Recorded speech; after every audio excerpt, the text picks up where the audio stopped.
Hey there, friends. I hope you're comfortable tonight. If not, go get that cup of tea, or maybe that cup of something warm you keep for nights when the world feels too big. Turn down the lights a little. Sit back. It's just you and me here. This is Mr. Bob Wisewolf, and tonight, we're going to talk about something that sits heavy in a lot of homes. Sometimes you see it, sometimes you just feel it, like a cold draft under a locked door. See, every now and then, I get an email that stops me cold, the kind that makes me set my coffee down, rub my tired eyes, and lean back in this old wooden chair that's seen more tears than I'll ever admit. This one came in around 2 a.m. The clock on my wall said 2:07 a.m. to be exact. I remember because I glanced at it, then at the quiet street outside my window, and I thought, there's someone out there right now, awake, staring at a screen, typing out words they can't say out loud. So I opened it, and this is what I read, or at least what it felt like when I read it. Mr. Bob Wisewolf, I don't know you and you don't know me, but I've been listening to you for months now. You talk like my grandpa used to, slow, kind, careful. So I figured if anyone would understand, maybe it'd be you. I'm writing about my dad.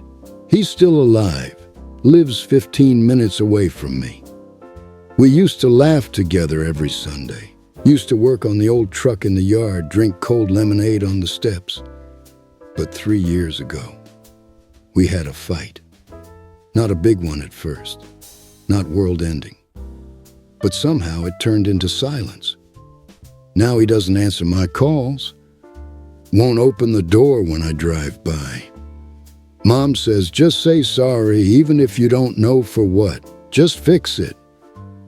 But I don't know how to fix something when I don't even know what broke it. It's late. I'm at the kitchen table. He's out there somewhere, probably sleeping in that old recliner with the TV on. And I'm here, wondering how it got this far. Do I keep trying or do I let go? I don't want to lose my father while he's still here. And right there, friends, I sat with that line for a long time. I don't want to lose my father while he's still here. That one line holds so much. How many of us are walking around missing people who are still breathing, living strangers under the same roof, ghosts at the dinner table, familiar strangers with the same last name? So I closed my eyes. I breathed in that heavy air, and I wrote him back. And tonight, maybe I'm writing you too. Because maybe you've got your own version of Daniel's story. Maybe it's your dad. Maybe it's your mother, your sister, your brother, your best friend who turned into a cold breeze overnight. So listen close. Maybe you'll hear yourself somewhere in these words. I told him, Daniel, I can't promise you a happy ending. I wish I could. I wish I could tell you that next Sunday your dad's gonna knock on your door, hug you so tight your ribs ache with relief. I wish I could, but I can't. What I can tell you is this. The hardest part about family isn't the fighting, it's the silence after. It's the empty chair that used to be full. It's the phone that doesn't ring anymore. Pride is the thing that burns down kitchens and living rooms faster than any flame. And pride is so quiet when it moves in. It hides under I'm right. It curls up inside I shouldn't have to. And then suddenly, years slip through our fingers like dust.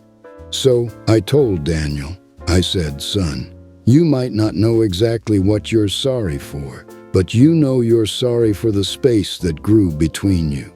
Sometimes that's enough. I said, write your father something real, not a text, not another missed call, not a half-hearted, hey. Write him an old-fashioned note. I told him, Get a piece of paper that smells like your home. Get a pen that scratches your soul raw. And write, Dad, I don't know where we got lost. I don't know how to fix all of it. But I love you. I'm sorry for my part. I hope one day you open the door when you see me outside. Fold it up. Drive to his mailbox.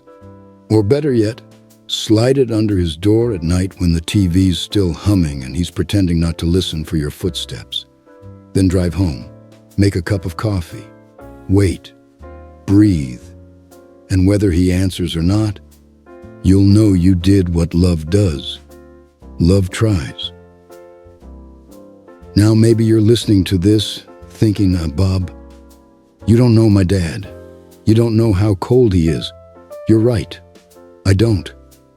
But I know this. I'd rather live a life with a heart a little bruised from trying than a heart fossilized from staying silent. Trying isn't weakness. It's proof you were brave enough to carry the torch back to a place someone else let go dark.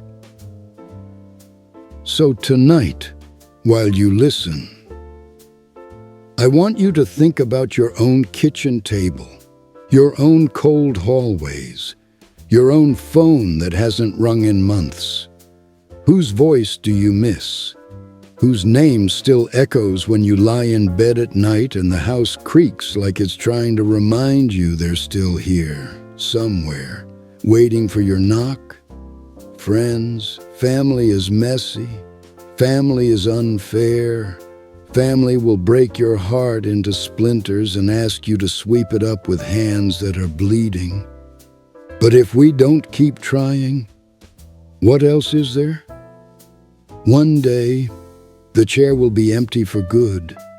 One day, the phone won't have a number to call anymore.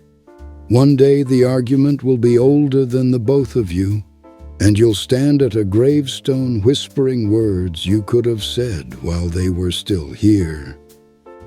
Don't do that to yourself. Don't carry words unsaid into your tomorrow. If they never open the door, at least your heart will know you knocked. If they never write back, at least your soul knows it tried. So tonight, if you do anything after you turn this off, write the message, make the call, pray the prayer, forgive the ghost. And remember, not every sorry is weakness. Some sorries are keys to doors that have been rusted shut for years. All right, I think I've talked enough tonight. But before I go, I want you to do me one small favor. If you've got a father you love, call him tonight. If you've got a mother you miss, send her the message.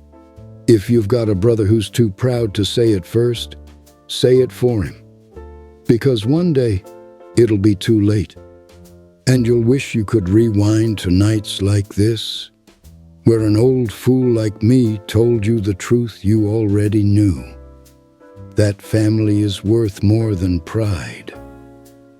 Thank you for sitting here with me tonight. If you'd like me to keep reading these emails, to keep telling you these stories that you can tuck under your pillow like a quiet prayer, go ahead and like this video. Subscribe if you haven't. And maybe share this with someone whose house has gone a little too quiet. I'm Mr. Bob Wisewolf. And until we sit together again, may your nights be warm, your doors stay open, and your pride never weigh more than your love. Good night, my friends. Sleep well, and may tomorrow be softer than today.